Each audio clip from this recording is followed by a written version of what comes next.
What if the first footsteps on Earth were not footsteps at all? What if the beginning of all movement, all migration, all memory happened not on land, but in the shallow hush of seas that barely remembered the sky? Wherever you are tonight, I'm glad you're here. Let the world soften, let time slow, and let the first beings rise again. From silence, before the earth had names for things, before it had feet to shape valleys, or voices to name the wind, there was water. Not oceans as known now, vast, cold, mapped, but shallow cauldrons of salt and time, tucked between continents unborn, bathed in light that filtered like a breath through mist. These were not seas. They were dreams the planet once had, and in those dreams, something stirred. It did not begin with sight, nor with hunger. It began, as all true things do, with silence. Silence that folded around warmth. Silence that hummed with carbon and chance. Silence in which the first stirrings of life were not decisions, but echoes. Cells bloomed like pollen beneath the surface, not to become anything, only to be. Some clung to warmth near volcanic ridges, whispers in the dark that never sought the sky. Others floated toward brightness they could not name, drawn by a language older than sound. There were no paths, no forward, only drift. But even drift, when left long enough, becomes intention. And so began the story of movement. Not a crawl, not a swim, a sigh, a flutter, a shiver of membranes, remembering the pull of sunlight on skin. In these waters, evolution was not force, it was forgetting. Forgetting how to be still, forgetting the comfort of the deep, forgetting the boundaries between what is and what might be. And from that forgetting came gesture. There were no limbs, no bones, but there were waves, and within them, mimicry. Tiny filaments learned to ripple like water itself, and in that mimicry, they moved not with purpose, but with grace. The first motion was not survival, it was poetry. Life wrote itself in stanzas of salt and cilia, each verse a push, each pause a pull, each generation an echo stretched further from the cradle of stillness, and then the dream deepened. Across the shallow basins where warmth lingered long into dusk, a different kind of being began to bloom. Larger, layered, its cells remembered more. They did not float. They followed. There was no leader, no chase. Only a pattern too soft to name. Perhaps it was light they longed for, or warmth, or simply each other. But in that longing, something awakened, the prelude to direction. In the memory of algae, in the sway of jelly-soft threads, in the spiral dance of ancient plankton, a sacred script was being written, not in language, but in rhythm. The earth was not watching. It did not need to. Its silence was enough. Tectonic plates whispered beneath, slowly composing the music of continents. And above, the sky offered no applause, only patience. Time did not pass. It settled, and into that settling, life leaned forward. Still soft, still shapeless, but different now. A memory had taken hold.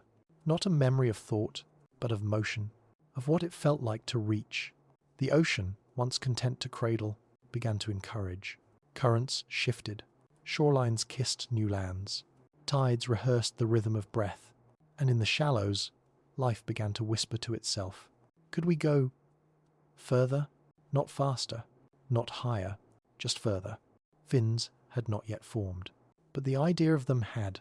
Somewhere, in the flicker of proteins and the hush between tides, a shape imagined itself. It would take millions of years to manifest, but in that imagining, something irreversible began. The sea had dreamed, and, in that dream, it moved, not away from itself, but deeper into what it could become. And so, the first beings did not walk. They drifted toward a question. There is a myth, never written, that the ocean once loved the sky, but the sky was too far and the sea could not rise, so it sent its children instead. They did not know they were children. They did not know they were going anywhere. They were not made of intention. They were made of light, trapped in fluid bodies, yearning in rhythms they could not name. Along the beds of ancient basins, life unfolded in silence. Flat creatures like shadows with hunger, thread-like creatures, swaying as if dreaming. All delicate, all temporary. Yet within them, memory was stirring. Not memory, as minds would later hold it, but memory etched in structure. Proteins folding in the same beautiful shapes, generation after generation. Like lullabies sung across geologic time. These were bodies not built to endure, but to echo. Soft shells, drifting skin, forms that borrowed permanence from the tide and returned it just as gently. In that impermanence, life learned grace, not through conquest, but through yielding. Each form adapted not by fighting its world, but by listening to it, the pressure of water, the call of salt, the absence of predators, then their sudden arrival. And so the dream grew sharper. Where once there were only sacks of cells, now there were shapes, not just to hold the ocean, but to move through it.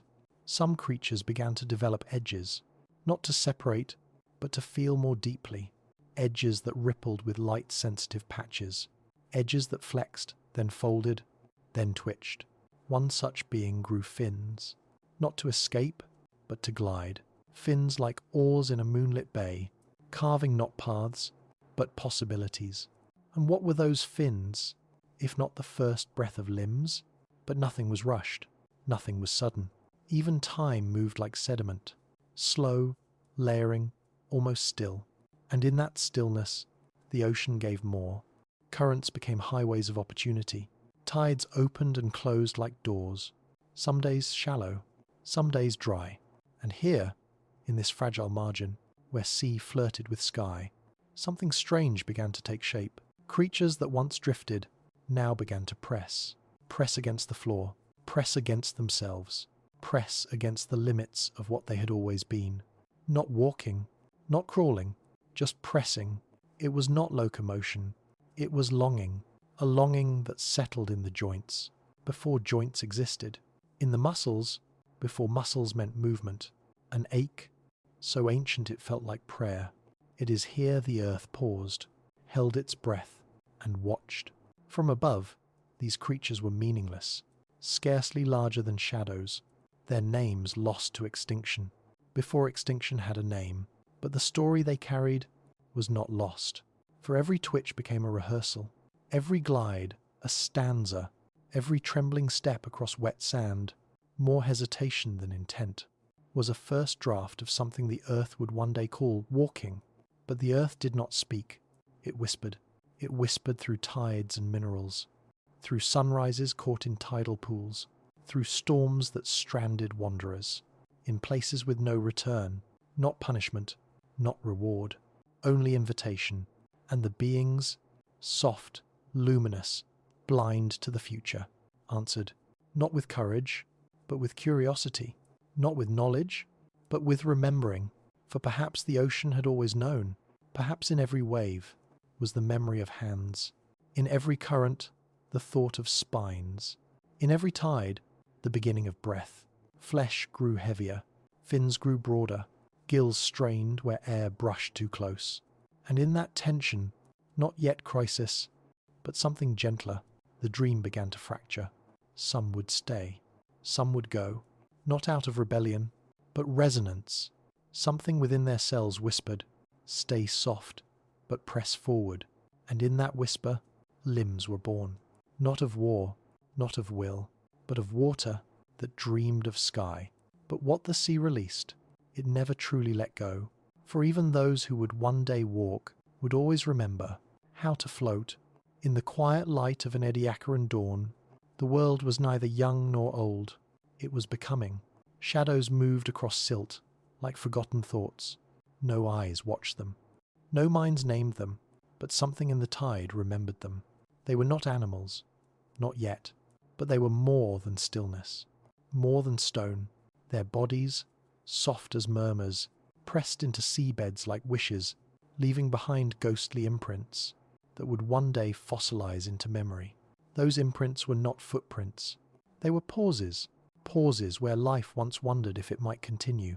In that pause, a miracle, not sudden, not loud, but the beginning of the body as instrument. Some learned to anchor, some learned to drift. Some grew mouths without hunger, and others moved without intention. But in all, a sacred question: can form become story? And the answer, always, was movement. The first movements were not escapes. They were invitations, small folds in time where life rehearsed what it meant to reach, to hold, to sense the world not as a container, but as a partner. The sea gave them tools, cilia like wind-blown grasses, villi that brushed the floor like feathered sighs, bodies flat enough to feel every grain of sediment, as if it was sound. And over eons, those tools learned to listen deeper. From within, symmetry emerged, not for beauty, but for balance. A body mirrored so it could turn, so it could know direction. And where direction is born, so too is longing, not for destination, but for becoming. Somewhere in a tidal marsh that no longer exists, a lobe-finned shape hovered above the silt. Its breath was not yet lungs, its bones not yet bone, but its presence was different, heavier, more deliberate. Its limbs were still fins, but stiffer, denser. They pushed water not just away, but down. And the earth noticed, not with eyes, but with gravity. The land did not invite, but it waited, and the waiting was long. Tectonic plates shifted slowly, offering shallows, where once there had been chasms. Oxygen thickened, not by miracle, but by microbe. And life, ever listening, adjusted. Gills shuddered against thinning water. Eyes grew keener in the glittering twilight. And fins, used now not just for swimming, but for feeling, began to find rhythm in resistance. It was resistance that taught them. The resistance of mud, the resistance of shore, the resistance of moments when water was not enough. And in that resistance, the dream of limbs deepened. Limbs are not arms. They are not legs. They are decisions made visible. The decision to stay when tides retreat. The decision to lift when the floor is too hot. The decision to move towards silence, not away from it. These were not the decisions of minds. They were the decisions of cells, remembering how to adapt. And so cartilage thickened, flesh learned leverage, fins curled inward like questions, and what once was drift became gesture. But still, no walking, only waiting, only rehearsal. The world had not yet asked for movement, and life had not yet answered. Instead, it practiced. Lobe-finned fish moved in slow arcs, pushing against stone with quiet resolve, not because they had to, but because the world was beginning to dream alongside them. A co-dream between organism and earth, between time and tide, a dance where no one led. And in that dance, the ocean gave its final offering, a memory of gravity woven into flesh, a knowing that to walk one day is not to escape the water, but to carry it forward, to carry the tide, in blood, in rhythm, in the ebb and flow of every future breath. And so the ocean, having dreamed of limbs, closed its eyes, not in sleep, but in trust. It knew its children would return, not as swimmers, but as walkers who still remembered how to drift. There are no straight lines in the sea, only spirals, eddies, and returns. And so it was. When the first creatures brushed the edge of land, they did not leave the ocean. They brought it with them. Water clung to their skin like memory. Salt threaded their blood like inheritance. Every beat of their hearts echoed tides, long before the moon carved them into rhythm. They were not pilgrims. They were accidents. Incarnations of drift and patience, of biology echoing itself one step further than it had before. Among these soft arrivals were the lobe-finned wanderers, ancient beings with fins dense enough to press, muscles deep enough to hesitate, and a strange way of moving, as if always unsure whether to swim or to lean. Their names would come later, Tiktaalik, Eusthenopteron, but in the moment of becoming, they were nameless, only possibility. The shallows cradled them, margins where water thinned and land inhaled. Here, they learned a new kind of balance, not the weightless dance of currents, but the burden of weight itself. They did not resist it. They explored it. Fins once used to steer, now braced, flattened, pushed, not to stand, not yet, but to wonder what standing might feel like, and in that wonder, the world waited. It did not rush. It did not offer paths, only thresholds, dry patches that lingered longer after each tide, rocks slick with morning dew instead of sea, puddles that whispered, "Stay," and some did, not all. Many turned back, returned to the cradle of water, and were never seen again. But a few forgot to stop, forgot that fins were meant to flutter, forgot that the sea had once held them entirely, forgot that air was not supposed to fill their mouths. They forgot, and so they became. These were not heroes. They did not triumph. They did not march. They floundered. They gasped. They clung to survival like it was a rope braided from salt and mud. And the earth, ever quiet, ever slow, offered no reward. Only time. And time was the truest teacher. Each generation leaned slightly further. Each child born with bones a little firmer, fins a little flatter, lungs that trembled slightly less. Not progress, not purpose. Just the soft insistence of inheritance. And through this inheritance, life crossed a line that had never existed. Not truly. The boundary between water and land was not drawn by the planet. It was drawn by fear. And when fear dissolved, movement began, not toward the future, but toward a deeper remembering. The bones of those ancient fins still whisper beneath skin, in wrists, in ankles, in the slow rotation of a shoulder as it reaches into darkness. They are echoes of a time when the body was not certain where it belonged, and perhaps it never truly decided. Perhaps walking was never a destination, but a tension, a way to exist between two worlds, without surrendering either. Those first wanderers did not walk like creatures do now. They swayed, they flopped, they hauled themselves in arcs across wet sand, then slipped back into the tide, like regrets returning to silence. But something in them lingered. Something in them loved the friction of ground, the way fish once loved the caress of current. A new kind of rhythm was forming, not the pulse of water, but the push of resistance, and in that resistance, limbs began to believe. They believed they could hold. They believed they could lift. They believed they could remember what it meant to touch the earth and remain, not for long, not forever, but long enough to breathe, long enough to see the sky, without distortion, to feel warmth, not filtered by sea, to exist, between tides. And so they did not conquer land. They courted it, step by trembling step. Not all stories begin with choice. Some begin with consequence, some with chance, and some, like this, begin with a forgetting so complete it becomes its own direction. In the hush between epochs, there came a time when the sea no longer followed its own breath. Shorelines shifted, tides grew unpredictable, storms lingered too long, and the warmth of the shallows began to fade.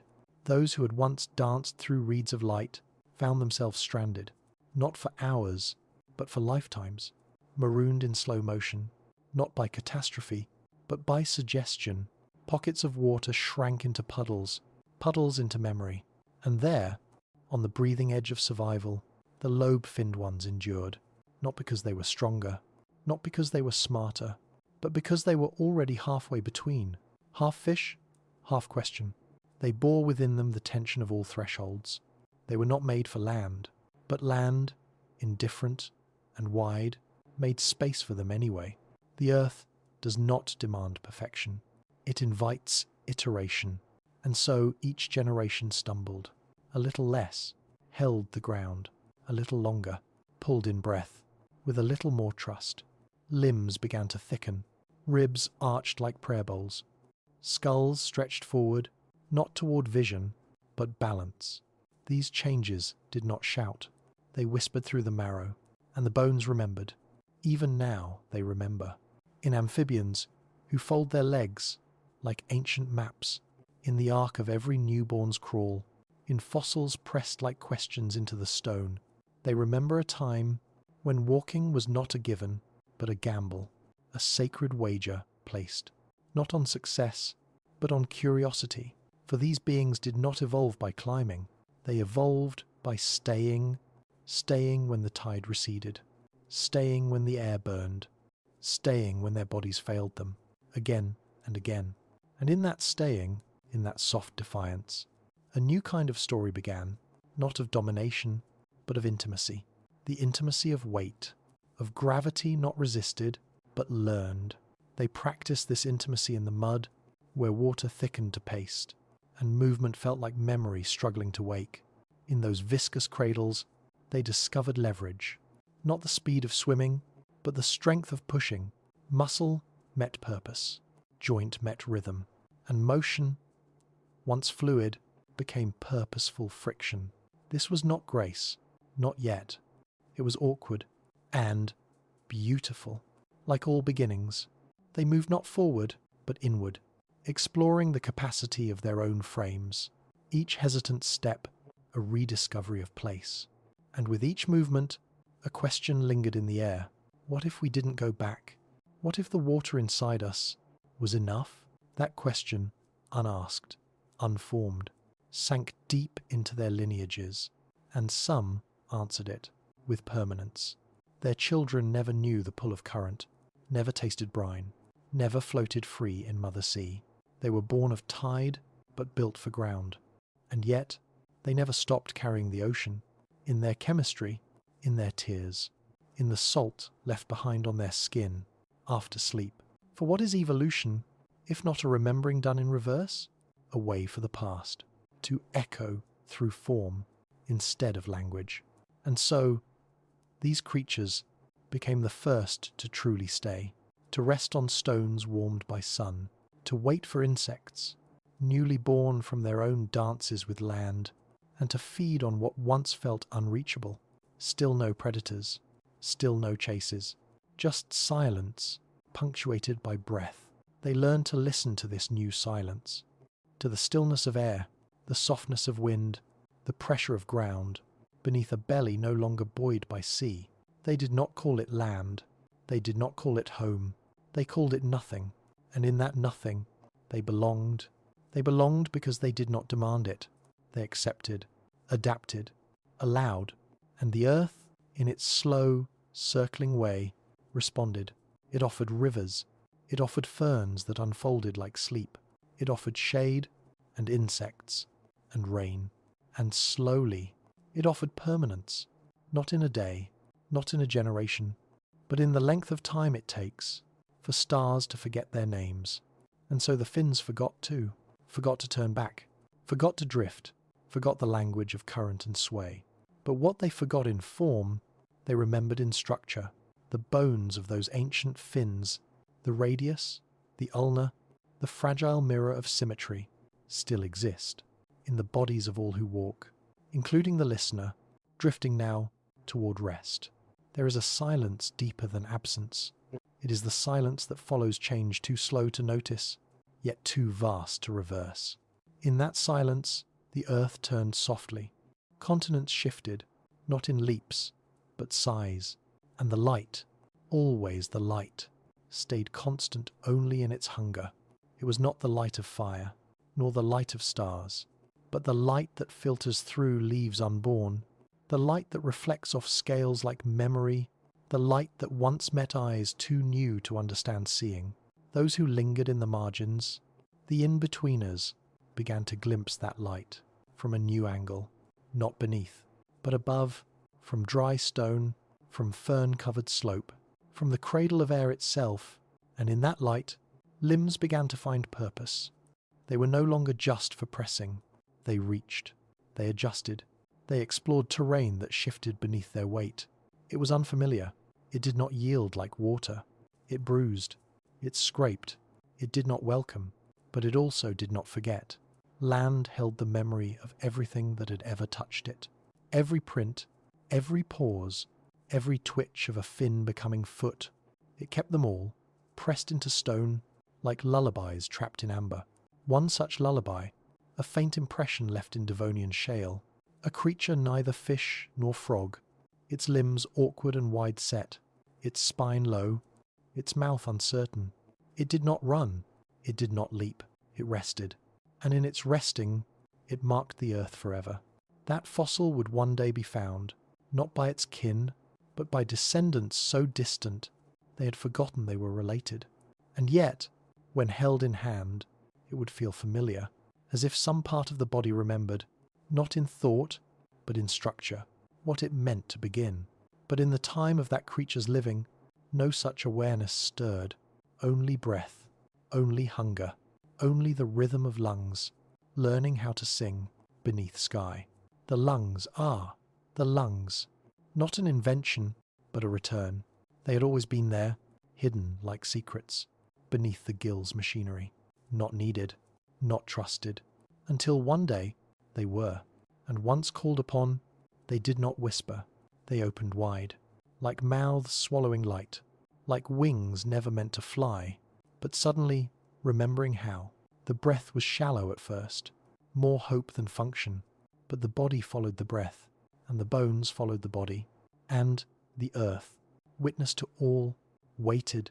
It waited through failure, through collapse, through extinction so soft, no record of its passing remains. For not all wanderers endured, many arrived only to vanish. Too slow, too delicate, too faithful to water, but a few stayed, long enough to lay eggs in the mud, long enough to hunt insects by starlight, long enough to feel the echo of heartbeat against ground instead of sea, and with every generation the sea receded, not from the planet, but from the self. Still, it lingered, in sweat, in blood, in the amniotic oceans of every child yet born. It lingered in the pull of moonlight, on marrow, in the curl of fingers that still mimic the arc of fins. But outwardly, the change had taken root. Where once there was drift, now there was tread. Where once there was float, now there was friction. The earth had not invited them, but they had stayed. And in staying, they became not conquerors, not masters, but keepers of a threshold, for they were not yet truly of the land, and never again truly of the sea. There was something in between, something holy, something we would call ancestor. But the word does not hold them. The word is too narrow, too filled with intent. They were not trying to begin anything. They were simply trying not to end. And in that gentle survival, everything that would one day crawl, stand, run, and remember began. But what the planet buried, it never truly forgot. Before there were bones, there was only suggestion, structure implied, but not committed. The first bodies were not built to last. They were soft as rain, brief as mist, whispers of form wrapped in vulnerability. The sea cradled them like breath. It held their weight. It softened their collapse. And because of this kindness, skeletons were not needed. Not yet. But change does not ask for readiness. It arrives like dusk, gradual, certain, and impossible to stop. As some beings lingered in water, others pressed against what water could not carry, the burden of mass, the pull of ground, the ache of a body, no longer supported by cradle, but by consequence. Here, in the friction between sea and stone, the first bones began to dream, not to protect, not to fight, but to remember what shape had been, and what shape might be again. They did not harden all at once. Even now, they don't. From cartilage to calcium, from soft lattices to rigid beams.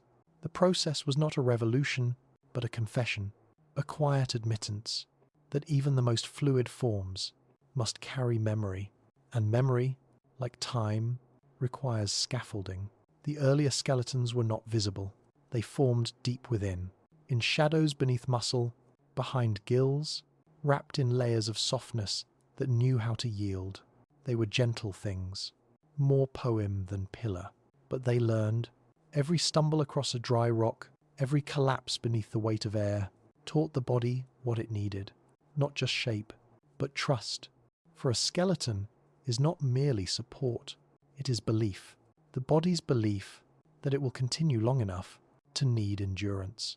And so the inner world began to speak, through lattice and hinge, vertebrae like beads of memory, ribs like the arches of breath, skulls like tidal caves. Learning to hold thought, these were not blueprints, They were lullabies, each note sung in calcium, each verse a lesson in patience. And the sea, though it seemed forgotten, was never far. It whispered still, through the chemistry of bones, through the way joints remember, how to bend with grace, through the spiral in the inner ear, that still echoes the hush of water. The skeleton did not replace the sea, it became its echo.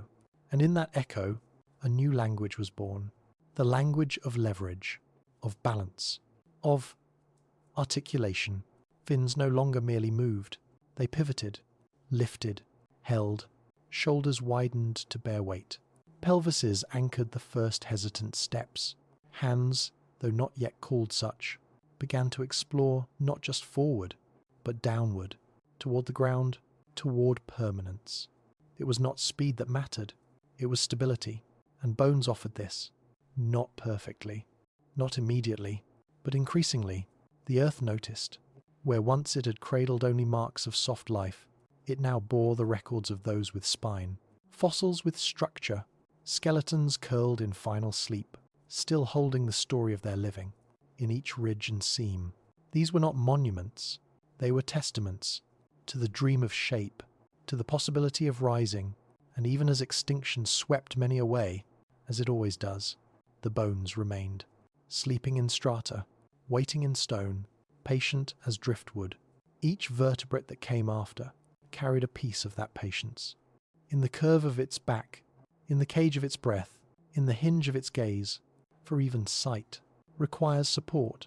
The neck must lift, the skull must turn, and the eye must trust that what it sees will remain. Bones made this possible, not as armour, but as architecture, a cathedral of silence, built inside every creature that ever chose to stay. And the quietest miracle? The bones did not forget softness. They held it, they partnered it, they allowed it to move without breaking. A skeleton, after all, is not a prison. It is an invitation to dance, to leap, to walk, not with fear, but with grace. And so, those who once floundered began to rise, not far, not often, but enough to see further, to breathe deeper, to know the feel of their own weight as blessing, not burden. And beneath that rising, always, bones soft as sleep. When light touches bone, it does not warm it, it reveals it, a quiet lattice, woven from silence and the memory of collapse. Bone is not strength, it is story, a story told in whispers from the inside out. And in the long hush between oceans and air, the skeleton became a storyteller. Invertebrates still ruled the deeper waters, all soft bellies and ancient simplicity. But here, in the trembling margins of sea and stone, vertebrates had begun their quiet hymn, every rib a refrain, every joint a punctuation, every curve a memory of how it once felt to be held. Because that's all bones are, in the beginning, reminders of being held. Held by water, held by instinct, held by the long arm of change, reaching backward through time. They began within, cartilage first, soft scaffolds beneath skin, giving form but forgiving failure. These early skeletons bent, flexed, yielded under pressure, and still they sang, not in sound, but in movement, a slight flick of a tail, the subtle twist of a torso, learning how to balance breath and muscle. Then came the minerals. Calcium, like snow from the deep, settled into the cartilage until softness held shape longer, still not forever, still not fixed, but long enough to try again. That was the miracle. Not permanence, but repetition. 1,000 generations failing forward, each leaving behind a slightly more reliable frame, and the body, loyal, aching, alive, followed, with stronger ligaments, better hinges, hearts bold enough to beat, in the fragile shell of a chest, no longer braced by water. The bones did not come all at once. The foot waited for the knee, the spine waited for the skull, each part growing in secret, as if asking the body, "Are you ready?" And the answer was always the same, not yet, but soon. For walking true walking would require more than limbs. It would need balance. It would need memory. It would need trust between what moved and what grounded. Bones made this trust possible. They allowed the first creatures to shift weight, to pause mid-motion, to fall and stand again. Flesh alone cannot remember where it's been, but bone can. Even now it does. In old wounds that ache before storms, in phantom limbs that burn with ghost sensation, in the way a child's growing pains echo the bones reshaping themselves without permission. All of this began in silence, in the quiet conversion of cartilage to frame. The world above water was not waiting, it was changing. New plants clawed their way across rock, insects stitched the air with new sounds. The atmosphere thickened, with breath once exhaled by microscopic lungs. It was not a paradise, it was a negotiation. To stand here meant to withstand sunlight unfiltered by sea, dryness cracking at the seams of skin, gravity more honest than current, more brutal, but bones, soft at first, rose to meet it.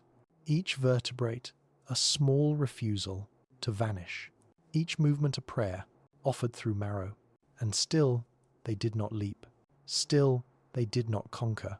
They ambled, they wavered, they returned often to the water, just to remember how it felt, to be unburdened.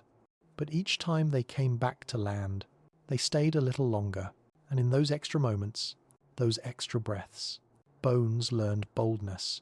The spine became more than a tether. It became a question. What if we stood higher?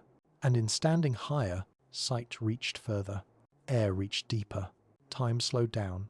For when one carries the weight of self, movement must be considered, measured, refined. From this slowness came something sacred, coordination, deliberation, the grace of friction over the ease of flow. Bones brought this grace into being, not perfectly, not completely, but enough to make falling a part of learning, enough to make standing a form of language, and eventually enough to make walking a kind of memory the earth would never forget, even in extinction, even in silence. For every fossil is a love letter, from bone to time, and each one begins with the same line. I was here. Even the stars do not last. They burn, they fade, they fold into themselves. But bones linger, long after the breath is gone, long after flesh has been kissed away by erosion and root. The bones remain, telling the shape of what once moved, of what once chose to stay, of what once forgot the sea, but not the softness. This was the quiet covenant. To walk meant to carry a burden. To live without the buoyancy of water meant building temples beneath the skin, a framework not just of strength, but of surrender. The skeleton surrenders first, to gravity, to time, to pressure from within and without. And yet, through that surrender, it becomes sacred. And the first creatures to learn this, the amphibian pilgrims of the ancient earth, carried that sacredness in every tremble of their steps. Their bodies were not made for speed. They moved like sediment, like breath learning to crawl. But inside them, the blueprint had taken hold. Each limb, a stanza in the poem of persistence. Each joint a fragile hinge between intention and collapse. And collapse was common. They slipped. They stumbled. They returned to the water when the air became too dry, too loud, too full of unfamiliar scent and space. But bones do not fear retreat. They only remember rhythm. And so the creatures return to land again, and again, and again, each visit longer, each step steadier. Evolution is not progress. It is rehearsal, and the earth was patient. It let life forget itself, then remember. It let bodies fail, then adapt. Slowly, through centuries stacked like leaves, skeletons grew more articulate. Vertebrae that once barely bore weight began to hold torsos high. Fingers, once curved for swimming, flattened into platforms of balance. Toes spread wide, seeking traction on moss-slick stone. Pelvises tilted, not for grace, but for endurance. And behind the eye sockets, space opened. Room for thought, for vision not just of movement, but of memory. To remember danger, to remember safe paths, to remember the way the sun moved across the canopy. The skull had become a sanctuary, not only for mind, but for story, and it was the skeleton that built its walls. In silence, in humility, bone does not ask to be seen. It serves. Even now, beneath skin and sinew, the ancient structures persist, carrying us, failing us, teaching us how to fall with dignity and rise again with grace. And though those first walkers, those trembling low-limbed architects of tomorrow, are long vanished, their legacy is not extinct. It lives in the mechanics of motion, in the way joints know how to hinge before thought intervenes, in the deep marrow where iron still sings, of oceans we no longer swim. It lives in fossils, sleeping in rock beds, older than mountains, not waiting to be found. Bones do not wait, they endure, and the earth listens to them.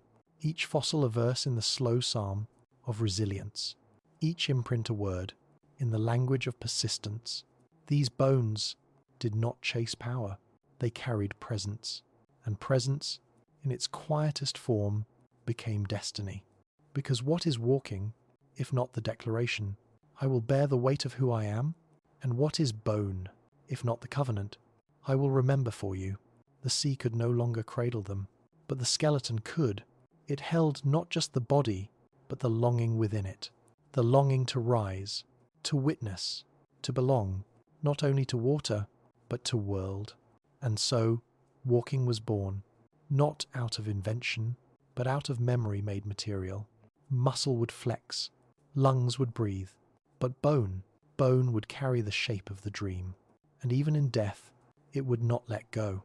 Fossils litter the shallows, like prayers half-spoken, like lullabies meant for stars. Each one a message. We passed this way. We stayed a while. We tried. And sometimes we stood. And those that stood made way for all that followed. The future grew, not from their triumph, but from their failure, their falling, their aching, limping, resting. Every step, a gift wrapped in fracture. Every misstep, a seed of invention. And through it all, bones, soft at first, then silent, then sacred.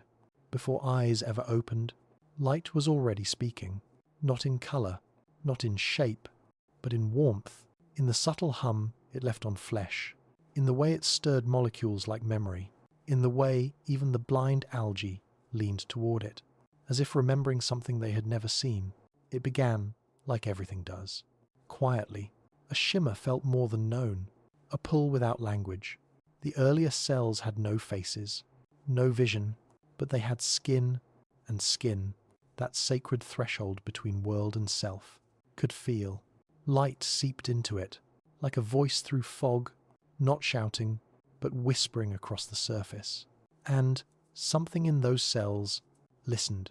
Even in the darkest folds of the sea, light found its way, faint, flickering, ancient starlight reflected off stone, bioluminescent pulses from the bodies of others. Not danger, not yet, just presence. Light became the first presence. It did not need to be seen, to be real. In the shallows, where sun met tide in golden hush, light began to wrap itself around life, like silk, and life responded by changing. Slowly, cells began to organize, pigments clustered, surfaces thickened, patches of skin remembered brightness. As pattern, these were not eyes, not yet. They were beginnings. The earliest photoreceptors were not windows. They were questions. What is this brightness? Why does it come? Why does it leave? And with each cycle, light to dark, dark to light, came a rhythm, a circadian hush, written into the very breath of the planet. A sleep, a waking, a knowing. The earth spun, and with each turn, light sculpted life, not with force, but with invitation. And in accepting that invitation, sight was born. Not all at once, not in any one place. Eyes did not arrive like miracles. They assembled themselves, in fragments, over millions of years, from proteins folded like prayers, from pigments passed down, like secrets between generations. the first true eyes, may have been no larger than grains of salt, mounted on creatures, smaller than a fingertip, but they saw, not clearly, not deeply, but enough. Enough to distinguish shadow from shimmer, enough to tell the difference between the passing of a predator and the silence of a stone. And in that difference, a future was born, for sight changed everything, not by making the world visible, but by making the world meaningful. A flicker now had consequence. A glint could be food. A shift in pattern could mean survival. But more than that, much more. Light became language. Not just for seeing, but for being. The skin that once only held shape now reflected meaning. Colours bloomed, not for beauty, but for signal. Stripes meant poison. Spots meant confusion. Glows meant hunger, or lure, or longing. Even those who had no eyes learned to speak through light. Their bodies flickered with pulses, in rhythm with the tide, a Morse code of moonlight and intention. And in some creatures, light became internal. They carried it within, like lanterns lit for no audience, except perhaps the void. This was not utility. This was inheritance. The deep sea teemed with eyes that had never seen the sky, yet they glowed, not to understand the world, but to remind it, we are here, we exist, and we remember what light feels like, even here, even now. On land, the gift of sight expanded, no longer diffused across skin, eyes pulled inward, became spheres gathered behind lids. They were no longer just sensors, they were chambers, spaces where light could enter and be held. To hold light, to trap it, bend it, focus it, was a holy act. And in that holding, images began to form. The world, for the first time, had edges. It had colour. It had direction. It had faces. And with faces came recognition, not just of danger, but of kin, of child, of mate, of mirror. To see was no longer about escape. It became about connection. And so, eyes evolved, not only to gather light, but to give it back, through gaze, through attention, through the sacred act of being seen. And what the skin had begun, the eyes continued, carrying the oldest memory. That light was always more than energy. It was meaning. Even now, beneath eyelids heavy with sleep, the light still speaks.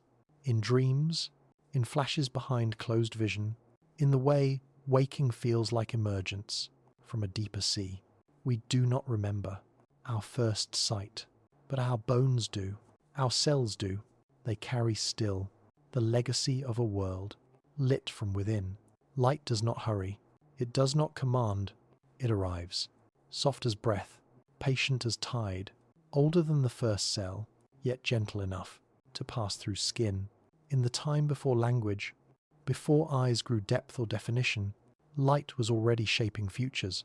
It painted no pictures, it revealed no landscapes, but it stirred rhythm.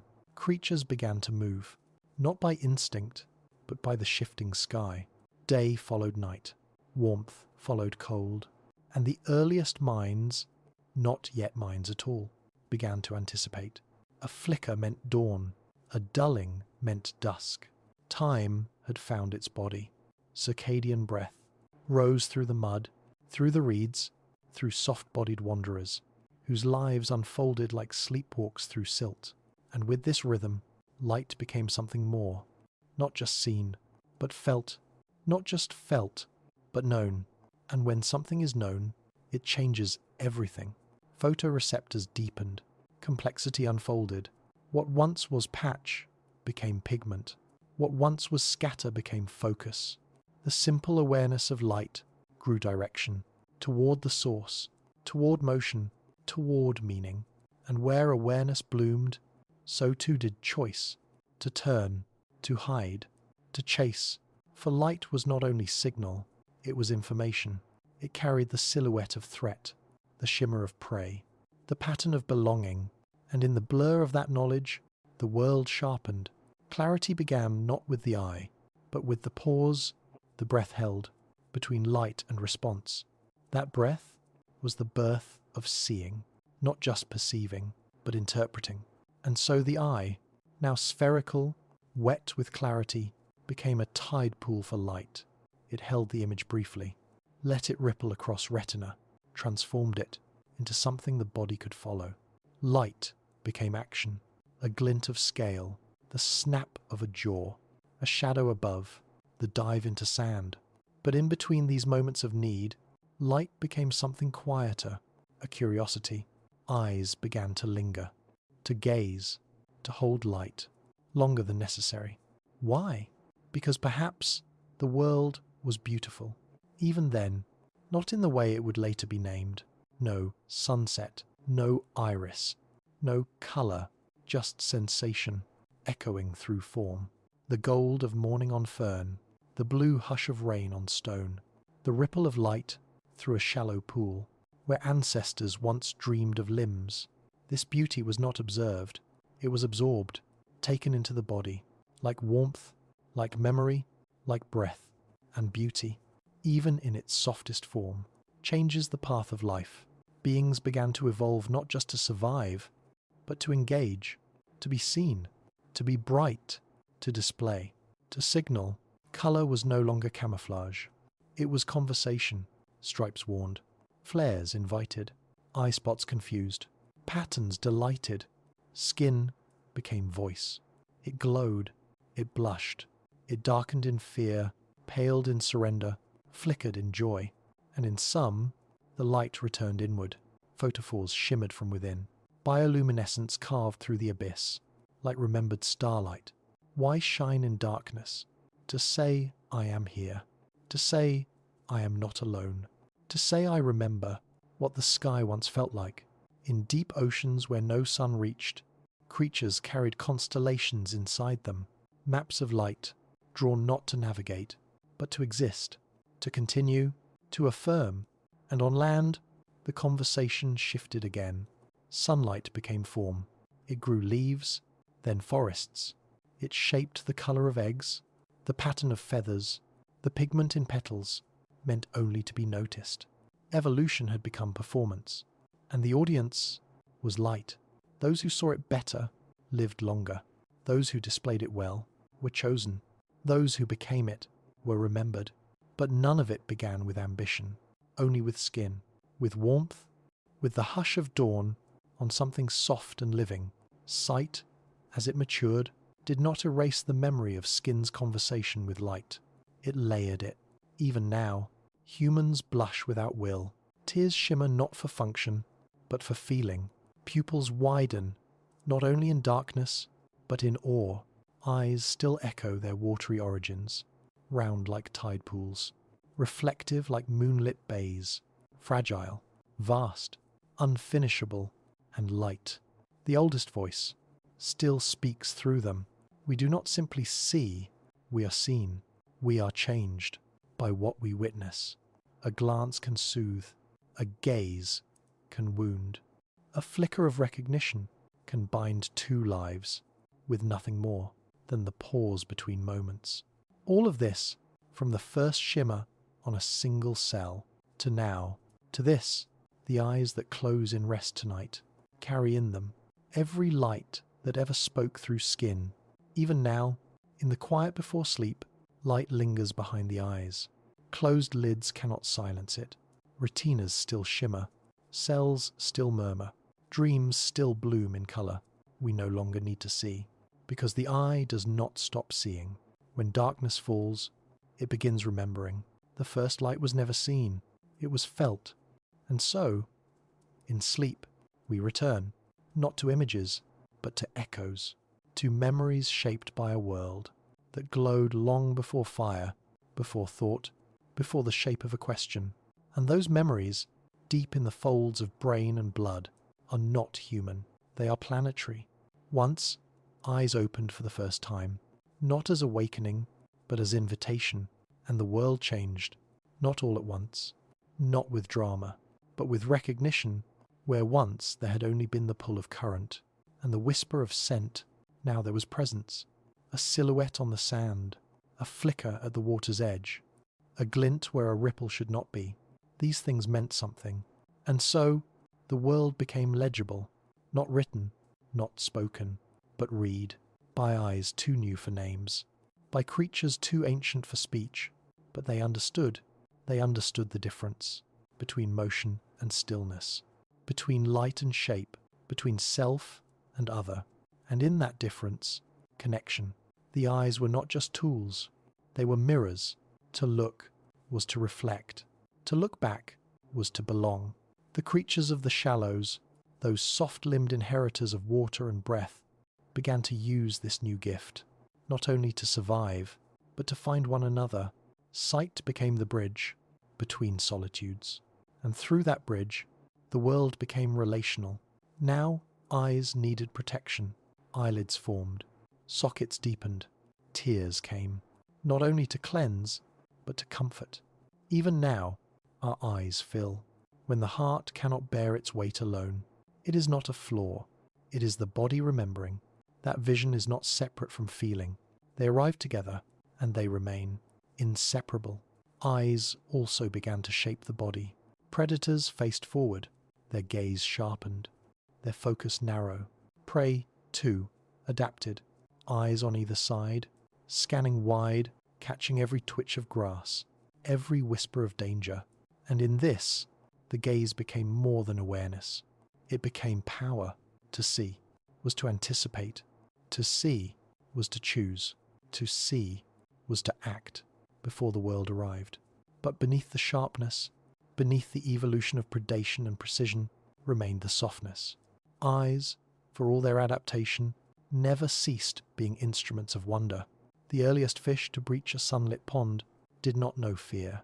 They paused, not in defense, but in astonishment.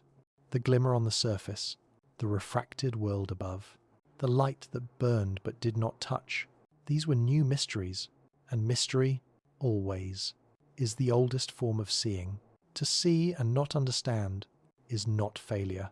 It is reverence, and from reverence, eyes grew more complex. Lenses formed.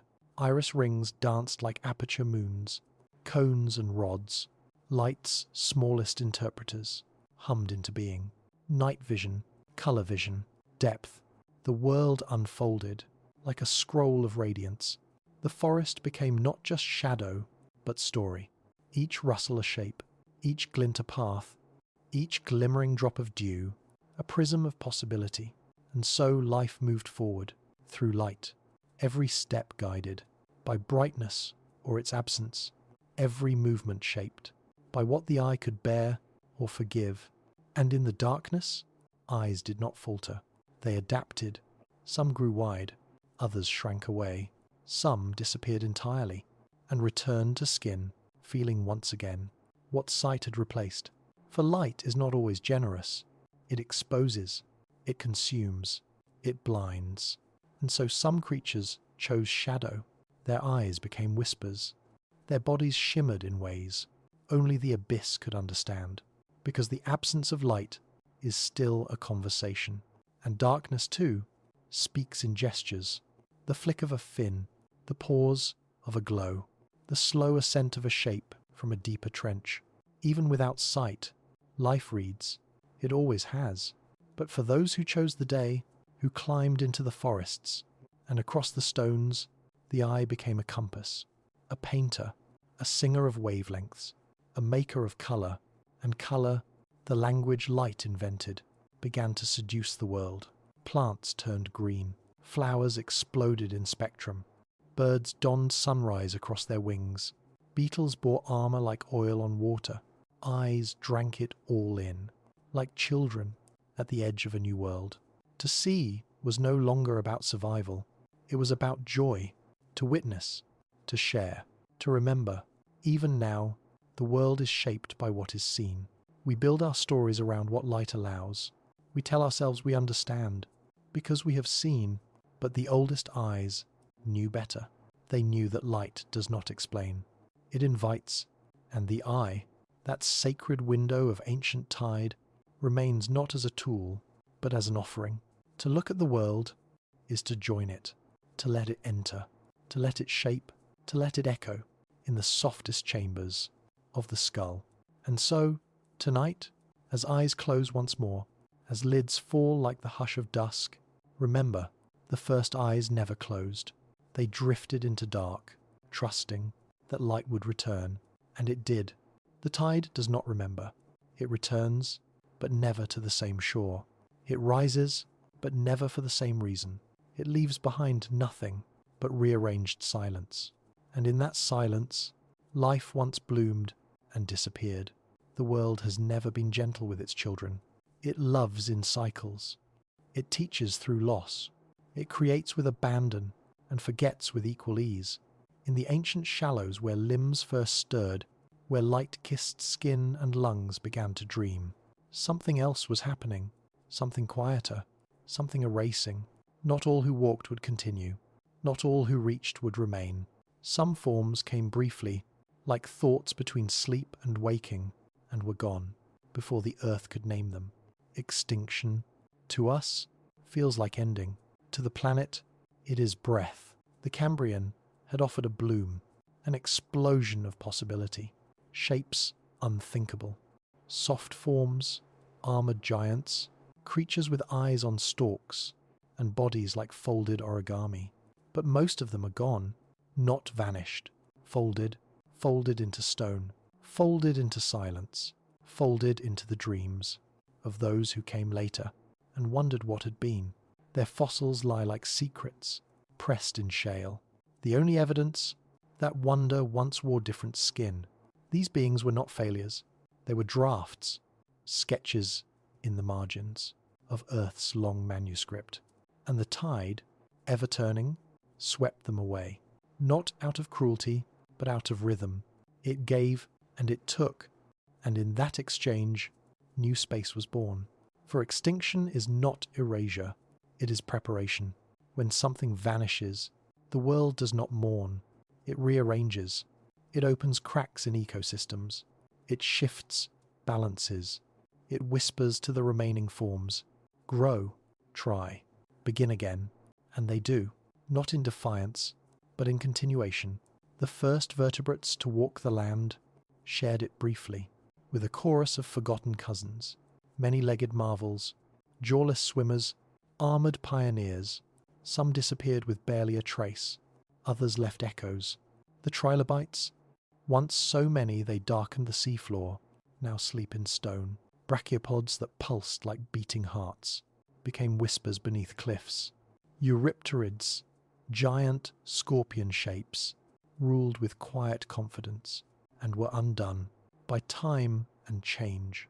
And always, the tide, the water receded, the oxygen rose, the earth warmed, then cooled, land masses collided, volcanoes sang, and life, caught in this shifting lullaby, had to choose, change or vanish.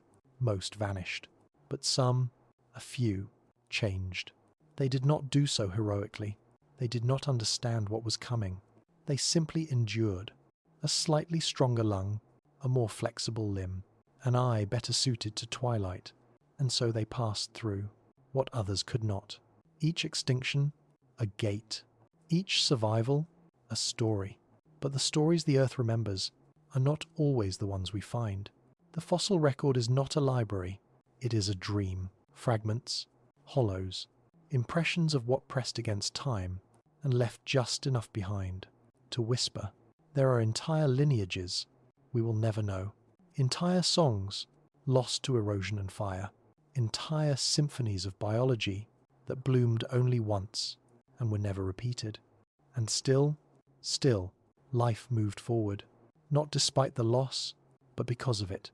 The ocean did not hold memory, but it held potential. And potential, when stirred, becomes direction. The animals that first walked did so over the bones of those who never would. They breathed air, thickened by the work, of ancient lungs now long extinct. They saw through eyes, descended from prototypes that blinked only once before darkness took them. Extinction is not absence, it is inheritance. And what we inherit is not just form, but silence. The silence between generations, the silence between attempts, the silence where names should have been, but never were, And in that silence, life listens. It hears what not to do, what to try again, what to reshape. It learns. And so the world became not less full, but more refined. A jaw became a hinge that could crush bone. A leg became a tool that could climb and leap. A spine became a conduit for speed, for stillness, for the holy rhythm of locomotion. But even as it advanced, life carried the ghost of all it had lost. We see it in vestigial parts. We feel it in phantom instincts. We dream of creatures we have never known, and yet somehow remember, because in every being that exists, there is a shadow of what did not, and the tide, the beautiful, indifferent tide, continues. It gives, it takes, it forgets, and in that forgetting, life becomes something new. The tide does not keep journals. It washes all things clean. Bone, blood, story. And yet, beneath its unremembering, the earth remembers everything. There are places where the seabed rose, not through erosion, but through grief. Places where extinction pressed itself into layer after layer of forgotten life. A silence so thick, it became geology. There, in the stillness of rock, the past is not told, it is entombed. Fossils sleep not as relics, but as echoes, not symbols of death, but of transformation. In these places, we glimpse what the tide erased. The first amphibians, tucked into the hollows of riverbeds, creatures with eyes like planets and limbs that hesitated on the edges of the unknown. Some of them were ancestors, some were detours, but all of them, every one, was an offering offered to time, to gravity, to the great experiment of air. Not all survived. Most did not. Mass extinctions came, like winter storms, not with noise, but with cold certainty. Temperature shifted, oxygen thinned, the sea turned sluggish, with sulphur and memory. And as always, the tide retreated, not from coastlines, but from continuity. Whole ecosystems, folded in a single breath. Millions of years of trial, erased in silence. Yet silence is not stillness. Even as species disappeared, something else was listening. Something waited. In mud, in seed, in egg. The survivors were not the fastest, nor the fiercest. They were the most patient. Small, unassuming shapes. Creatures tucked into burrows. Lungs that could sip air from shrinking puddles. Hearts that slowed instead of breaking. These were the witnesses, the carriers, the future, and they did not rise.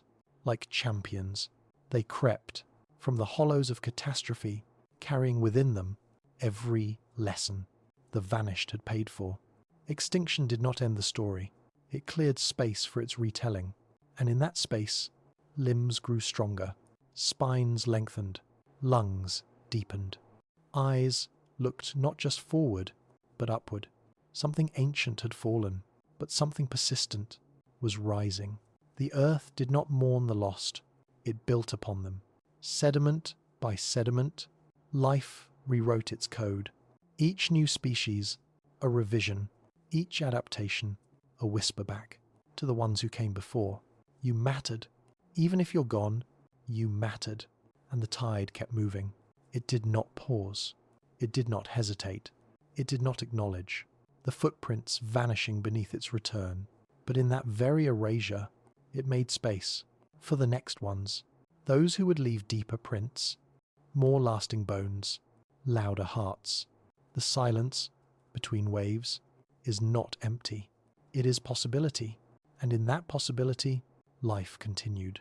New amphibians rose from the floodplains and swamps, not because they were superior, but because they were ready. Their bones carried the softness of everything that had failed. Their skin remembered the pressure of gills. Their blood still held the ocean, but their breath, that was new. That was skyborn. They inhaled not just oxygen, but potential. With every breath, they reshaped what it meant to walk the earth. And they did walk.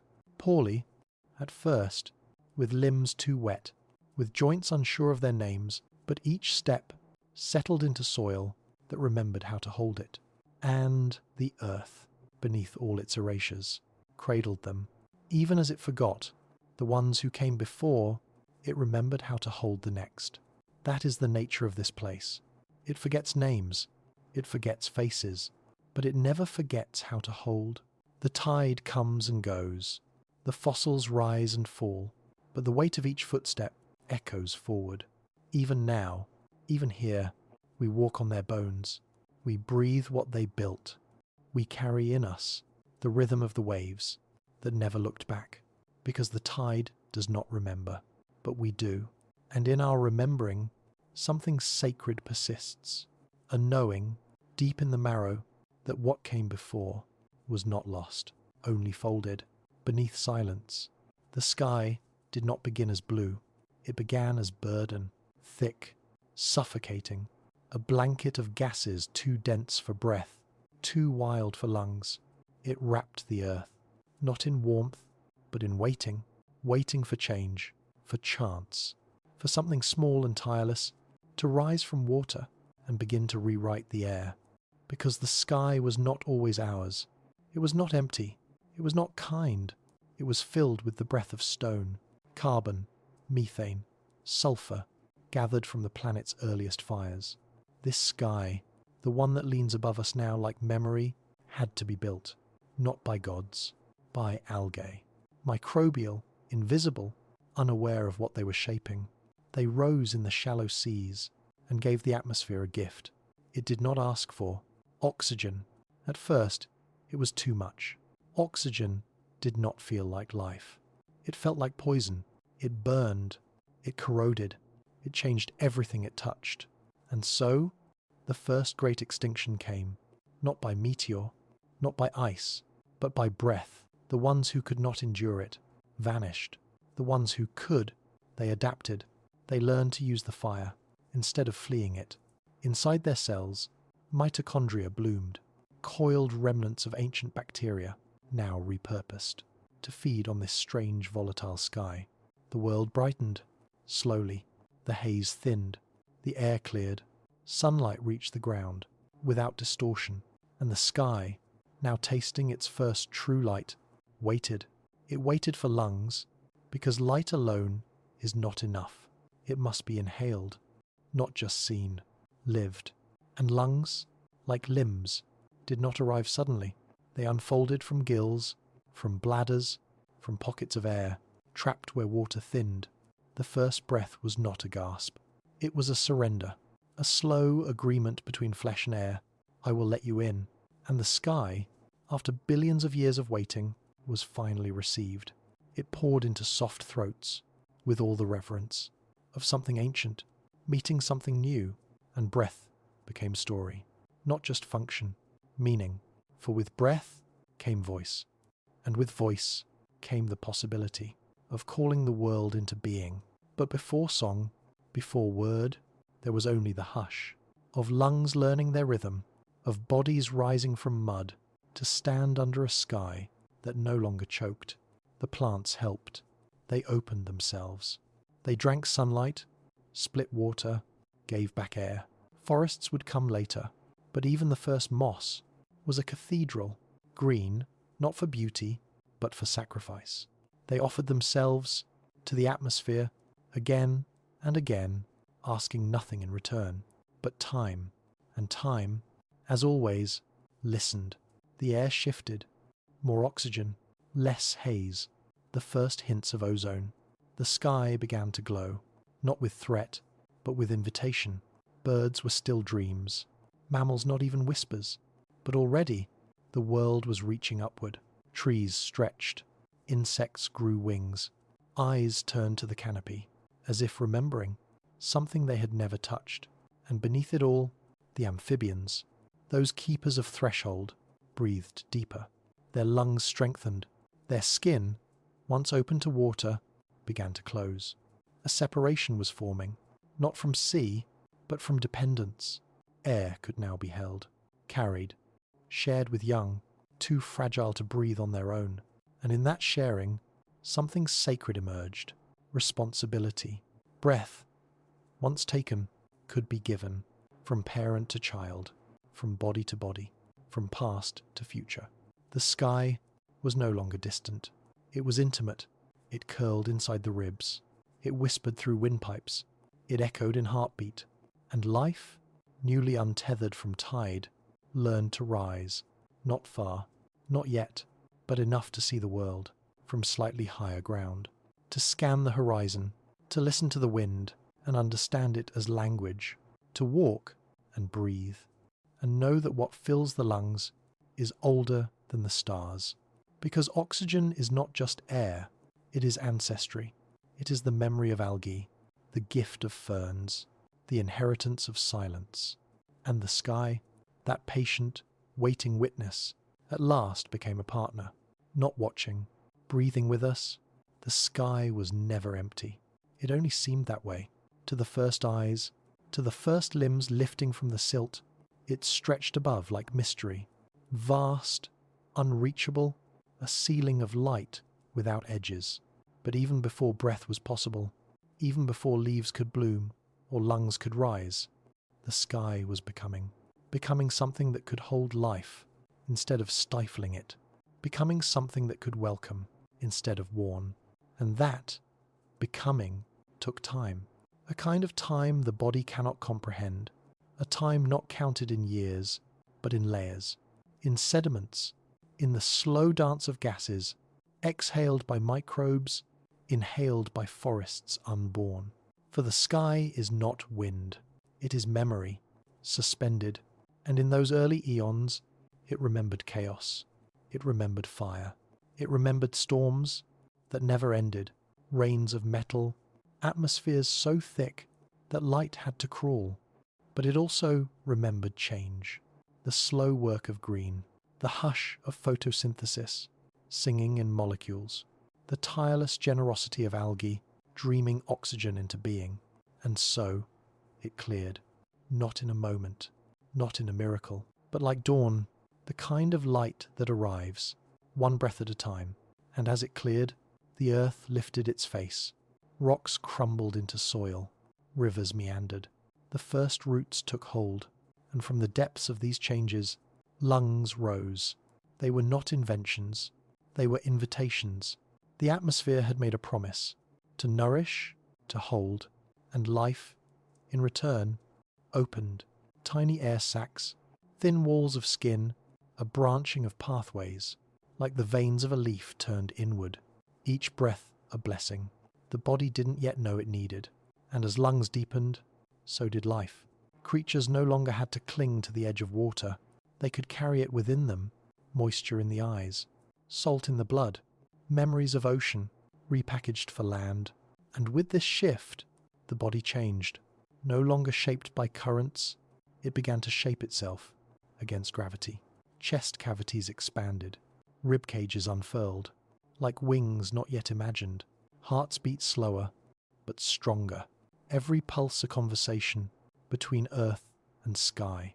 This was not conquest. This was communion. Air did not belong to the body. It passed through. It came and went with the rhythm of the world.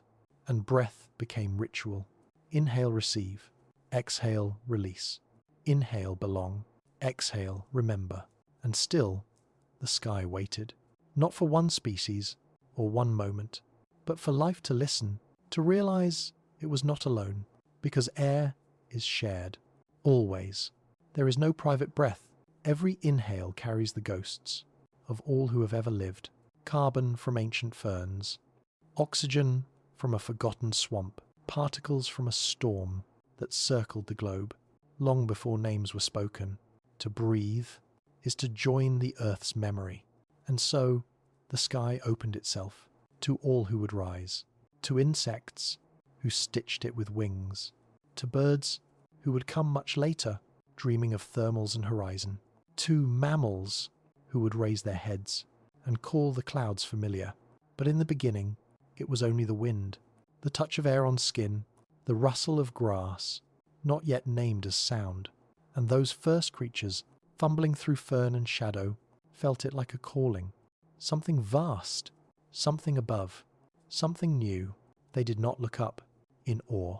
They looked up because their lungs asked them to, because breathing and seeing are not separate acts. The world opened because they did, and what they found was not paradise. It was weather. The sky had moods. It broke open with storms that swallowed valleys. It quieted to fog that clung like second skin. It shimmered with heat that made stillness a necessity, and life learned, not to control, but to respond.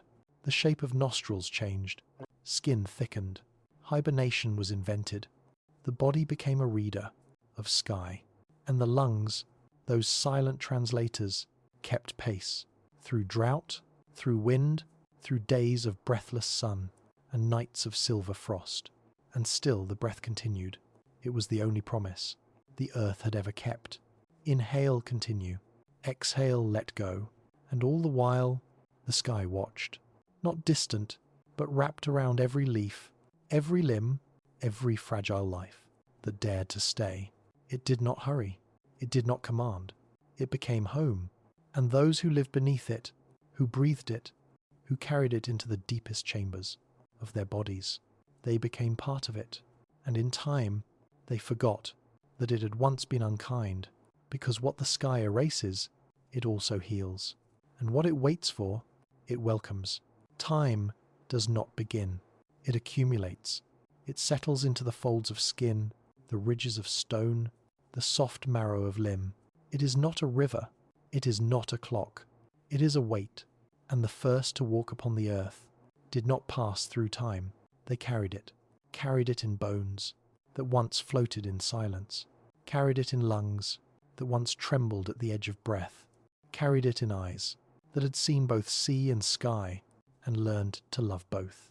They were not fast, they were not fierce, but they moved in a new way, with gravity, with purpose, with the memory of the ocean pressed into every joint.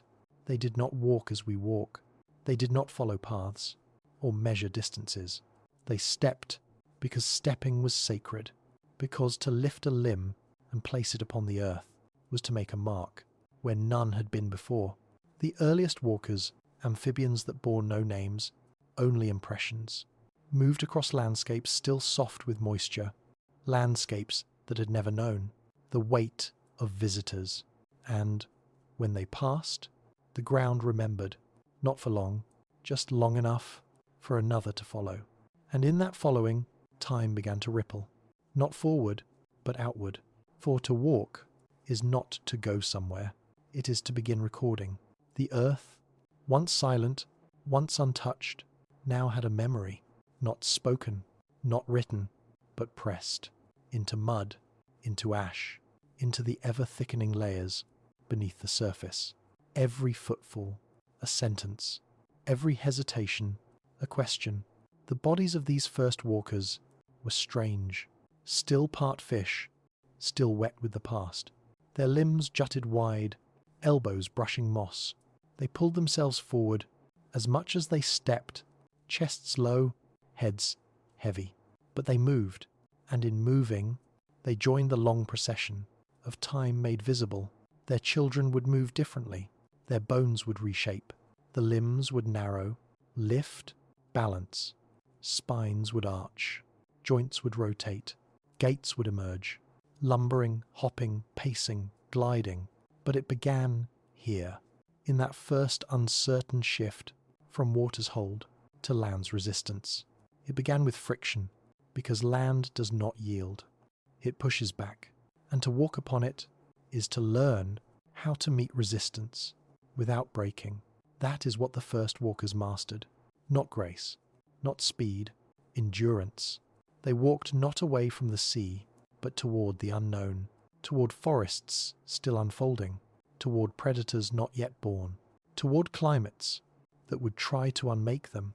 And with every step, they wrote, not with ink, with body, with bones that adapted, with lungs that widened, with muscles that learned the poetry of tension and release. This is the story the earth tells, in stone. The footprints in Zakelmi, old beyond reckoning, pressed into ancient mudstone, now turned to mountain. They are not deep, they are not dramatic, they are delicate. The splay of toes, the drag of belly, The soft repetition of motion, they speak not of dominance, but of presence. And presence, when repeated, becomes history. Those who first touched time did not know what they were doing. They were searching for food, for warmth, for stillness. But their searching changed the planet. It brought lungs to light. It brought bones to burden. It brought stories to a surface that had never been written upon. And the sky, that ancient observer, watched them pass. Like whispers across a page, the world was not waiting for them. It had moved on, from trilobites and cephalopods, from jellyfish and drifting colonies. It had begun to harden. Trees were rising. Insects were thickening their shells. Shadows stretched longer than ever before. And these walkers, these sacred beginners, had to learn what it meant to move under canopy, to listen for danger, to pause for shade, to step not just forward, but carefully. And with care came awareness. The foot felt the ground. The spine sensed balance. The breath adjusted to hold longer silences. And the world, once only passed through, was now encountered, touched, acknowledged. Time had found its feet, and it did not forget. To walk is to carry the past forward. Every limb, every step is a remembrance of a world once weightless. And so, those first beings who rose onto land walked not as escapees of the ocean, but as its ambassadors. Inside them, the water still moved, blood pulsed with salt. Cells whispered in rhythms, learned beneath the waves. Even the bones, new to burden, were arranged like echoes of fins that had forgotten to stop. They were not abandoning the sea. They were translating it into movement, into gesture, into the delicate architecture of stride. The stride, so simple now, so ordinary, was then a miracle. To lift a body against gravity, to balance, to pause, to move again. It was choreography born of patience, not intention. No one taught them. No one led. They followed the quiet pull of survival, of hunger, of curiosity. And from that pull, something ancient became new. Limbs grew longer. Digits spread, like the fingers of rain across dry leaves. Joints learned to rotate inward, for grip, for climb, for the subtle grace of hesitation. And hesitation was everything, because land was not consistent. It cracked, it shifted, it vanished beneath storms, and reappeared, changed. The first beings to walk had to read the world beneath their feet, not with eyes, but with motion. A single, misplaced step meant the end, and so walking became listening. The soles of their limbs learned the language of ground. Soft mud whispered caution, dry stone whispered rest, fallen leaves murmured of who had passed before. To walk, then, was to perceive, and perception changed the brain. Balance required memory. Weight required prediction. Forward motion required the ability to imagine what lay ahead. Imagination, not as dream, but as necessity. And in that necessity, consciousness evolved. Not as thought, but as awareness. A presence not just in body, but in path. They knew where they had come from, and slowly they began to know where they were going. Time moved differently now, not in cycles, but in lines, from moment to moment, from step to step, and with it, the world opened. Valleys no longer just held water, they held direction. Hills no longer just blocked the sun, they offered vantage. Movement became narrative, each creature a line in the unfolding sentence of evolution. Each track a punctuation mark pressed into the earth, and some of these sentences survive. Trackways fossilized, in desert and stone, footprints left, in the wet silt of ancient rivers, now suspended forever, in layers of memory. We have found them, not just as scientists, but as listeners. We press our hands into the hollowed prints of lives too old for language, and still we understand, because something in us remembers the pause before a step, the shifting of weight, the subtle hope in forward motion, and hope, always, was the companion of those who walked, not because they were strong, not because they were wise, but because they moved, and to move is to believe that what lies ahead might be different, might be kinder, might be worth reaching, even when the world offered no promises, even when extinction loomed. Just beyond the trees, they walked, and in their walking, time found form, the ticking of bone against ground, the breath between movements, the rise and fall of an ancient gate that would echo into mammals, into primates, into ancestors yet unnamed. Each step an inheritance, not of land, but of possibility.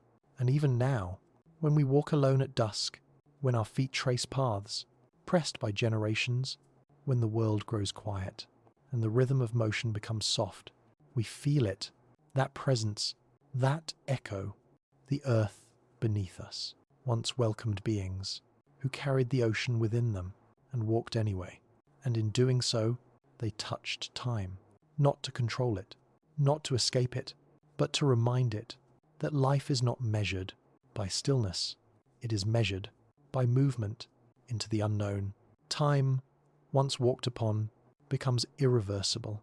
The first limbs that left the water were not just pressing against the earth, they were pressing into history. They did not know. They were changing the world. They simply moved, because stillness was no longer enough. Somewhere deep in the skin, beneath cartilage and instinct, a memory stirred, not of the past, but of the future, and in following that memory, the world shifted. What began as crawling became pattern. What began as motion became migration, a slow, sacred spread across plains, still damp from yesterday's storms. The terrain was not kind, nor cruel. It was indifferent, and in that indifference, life had to learn balance. For land is not level. It tilts, it breaks, it betrays, and to walk upon it is to surrender control, to risk falling, to risk being seen. Walking is vulnerability made visible, and yet they walked. They walked through the roots of the first forests, through canopies, so dense with fern and fog that the sky felt like a dream, forgotten at dawn. They walked beneath dragonflies, larger than hawks, insects that pulsed with a kind of ancient brightness, no longer known to wings. They walked into the hum of the Carboniferous world, a time thick with growth, with dampness, with silence. And in that silence, they found rhythm. Muscles learned timing. Bones became conductors of momentum and pause. Tails curled for balance. Spines curved into efficiency. The body refined itself with each uncertain step, and slowly, what had once been effort became ease. Not mastery, just familiarity. The earth was no longer a stranger. It was an old song with a new tempo, and movement was the melody. They sang it with every step, every climb, every slip and correction, and the land responded, not with applause, but with opportunity. It gave them distance, elevation, new air, and with that air came sound, not the gurgle of sea, not the pressure of current, but open space that carried noise farther than ever before. To walk was now to echo, to call, to listen, and in listening, awareness bloomed. Others were walking, not just one, not just a few, but many. This world was no longer solitary, and where many walk, paths are born. The first paths were not trails. They were tendencies, a favoured route to water, a dry patch beneath the canopy, a corridor of soft moss, where weight left no wound. Over time, those tendencies became traditions, passed not through language, but through repetition. And repetition is its own kind of memory.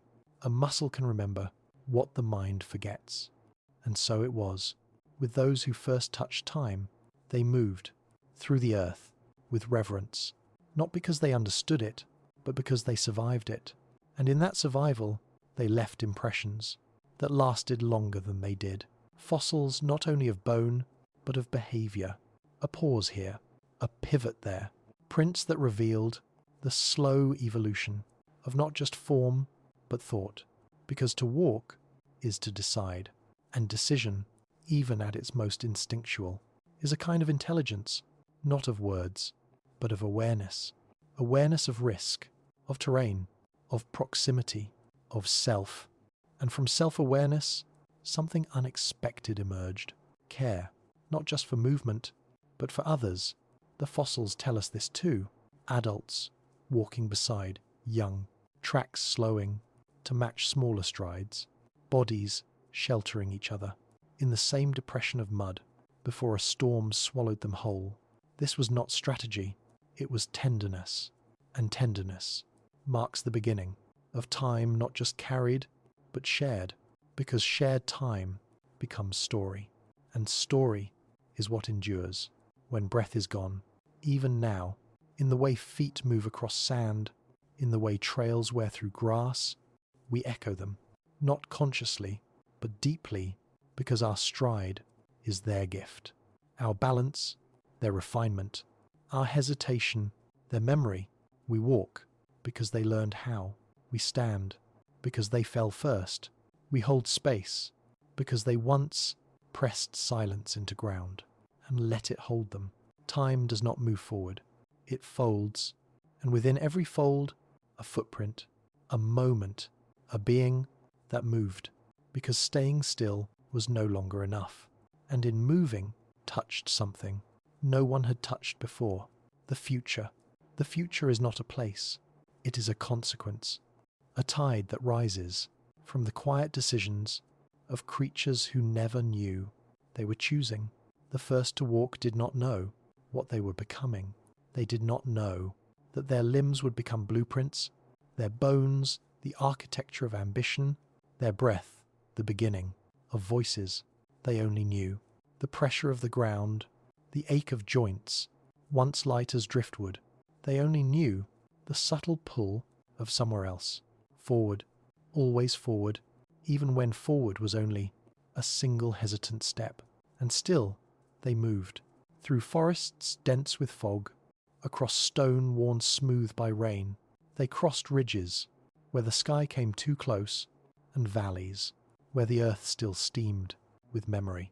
They moved until the world changed around them, until walking was not a novelty, but a necessity, until their limbs, now sure, now sculpted by repetition, could carry them farther than ever before. And they passed that gift on, in marrow, in instinct, in the long, slow shaping of vertebrae and fate. Some of them remained close to the water. Some wandered into canopies. Some vanished entirely, not failed, only finished. But those who remained carried within them the story of motion, written in the language of balance. Their spines remembered the sea, but their legs remembered stone. And with each generation, time became something new, a dimension that could be touched, because walking meant moving not just through space, but through continuity. The world no longer happened to them. They moved with it, and movement became survival, became ritual, became culture in its earliest, unnamed form. To rise in the morning mist, to press a foot to cool earth, to search, to gather, to return. This was time, made tactile, and the earth, beneath all those steps, held the record, pressed deep into layers of sediment and silence. The traces remain, footprints smaller than a leaf, a tail drag through volcanic ash, the weight of a body, paused mid-motion, as if listening to something we will never hear. They are not monuments, they are memories, not of greatness, but of beginning, because to begin is the greatest act of all. To take the first step with no promise of arrival, to move, not out of certainty, but of hope. Hope so ancient, so cellular, it had no name, only motion, only breath, only the decision to touch the world and let it touch back.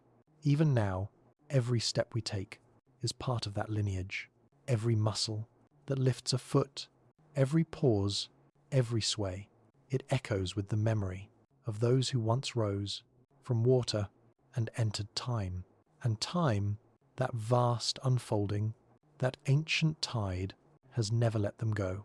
They are folded into us.